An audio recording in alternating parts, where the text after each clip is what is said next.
Injuries can happen in any sport. There are 4 common reasons why injuries occur, and those are weakness and inflexibility, overuse, equipment, and medical problems.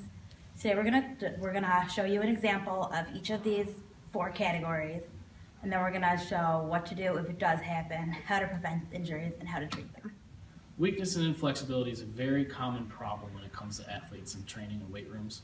They usually don't prepare themselves to lift the correct amount, and that's oftentimes leading to many injuries within the biceps, the quads, the hamstrings, and that's just due to the fact that they don't prepare correctly, they don't use the proper equipment, plus they are just weak, and they aren't supposed to be lifting that much too early.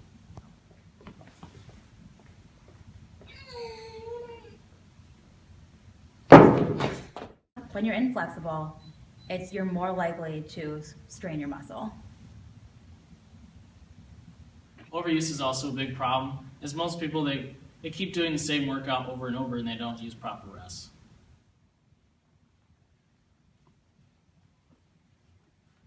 When playing sports, it's really important that you're using the right equipment. For running shoes, for example, you should be replacing them every 6 months. This shoe is not a good shoe to be playing sports in. It's ripped on the sides and on the front, and this one needs to be replaced. This, however, is a much better example of a shoe to exercise in. It's not ripped, it's in good condition. This is a better choice. Also, make sure you're using the right equipment specific for your sport. Don't try to play volleyball while using a soccer ball. Medical problems are also a big issue in the world of sports. If you have a medical problem, make sure that you're also taking the proper steps so that you're prepared in case something happens. For example, if you have asthma, make sure you always have your inhaler on you, because if you have an asthma attack while you're playing your sport, there could be a lot further injuries that occur, plus there could be some sort of further complication if you don't get your asthma inhaler in time. Go. There are 4 factors of injury prevention. Those factors are training, rest, equipment, and psychological factors. It's crucial that you've done the proper training leading up to your competition to prepare your body for what's to come. It's also really important that you take enough time to rest between your trainings and between competitions. That way your body has enough time to recover to prepare for your next challenge. It's also really important that you are using the correct equipment for your sport, because as I've already stated, you can't play volleyball with a soccer ball. Lastly, we want to cover injury recovery. When you're dealing with this as a coach, you want to make sure that your athletes follow the PRICE principle, which stands for protect, rest, ice, compress, and elevate.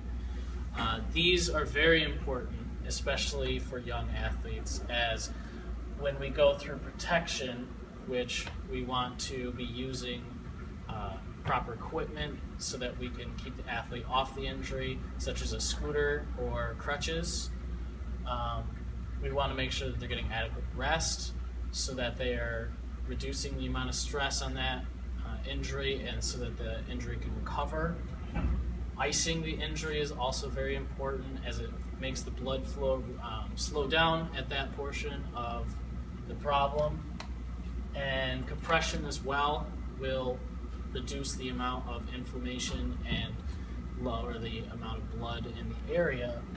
And also to elevate will do the same thing, as it makes sure that the injury is getting the adequate amount of rest, as well as slowing the blood flow to the problem.